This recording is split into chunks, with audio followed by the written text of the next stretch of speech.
In this video, we're going to look at optical isomers, which is a type of isomerism needed for Level 3 NCEA chemistry. To introduce it, we're going to look at what happened in the 60s.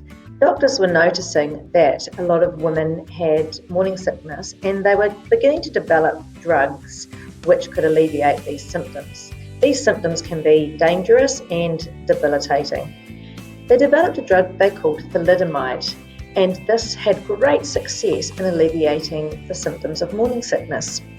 However, the chemistry was not well understood at this stage, and in fact, they had produced an isomer of thalidomide, and this isomer of thalidomide produced birth defects in a large percentage of babies whose mothers took it, and as you can see by this picture, these birth defects were quite severe. It wasn't that the research was bad, but optical isomers are very, very similar to each other, and there are very few ways to tell them apart. So they didn't consider that they might have produced the wrong optical isomer.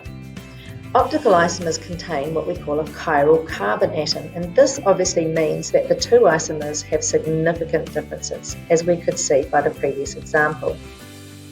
A chiral carbon is a carbon atom which is attached to 4 different atoms or atom groups, and the isomers are called enantiomers, and they are mirror images of each other.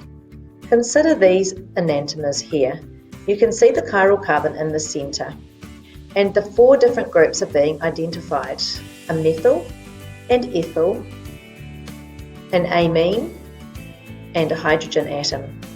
So that central carbon has 4 different groups attached, and you can see that I have drawn it with a mirror line down the middle showing the mirror images in 3D.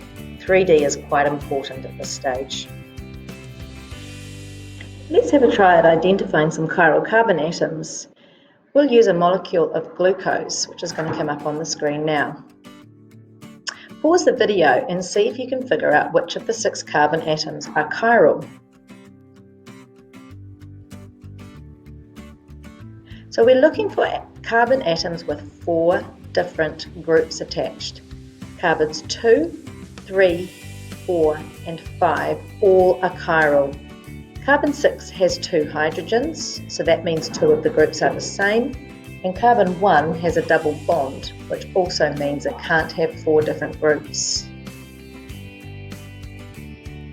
Let's take a look at a couple of interesting real-life enantiomers. At the top you can see a molecule called limonene, with the chiral carbon circled in yellow. One enantiomer of limonene gives you a smell of orange, whereas the other gives you a smell of lemon. And down the bottom you can see carvone with the chiral carbon circled in green. One enantiomer of carvone gives you a spearmint smell, whereas the other enantiomer gives you a caraway seed smell. So let's take a look at how we actually tell the difference between the isomers, because it's obviously important if we look at the thalidomide example. Firstly, in chemical terms, there is no difference. Enantiomers have the same functional groups, therefore they react in the same way. Carboxylic acids will react like acids. In living things, however, where enzymes catalyze chemical reactions, only one enantiomer fits the enzyme. For example, in humans, the D enantiomer of sugars are the only ones that can be metabolized by our human enzymes. Another way we can sometimes tell the difference between chemical compounds is using physical properties. Again, however, there's no real difference between enantiomers. Melting point's the same, boiling point, state, malleability, all the same. But there is one physical property that's different. They rotate plane polarized light equally but in opposite directions. And this is something we need to focus on because it's the best way to tell enantiomers apart. So let's have a look at what plane polarized light is and how it is used to distinguish between enantiomers, because this is a really important part of the standard. Here is a little diagram to try and illustrate this to you. You can see by this arrow that light travels in all different directions. If we apply a polarizing filter shown here with vertical slits only the vertical wavelengths can get through. This is how sunglasses work. So you can see the polarized light is in vertical directions only.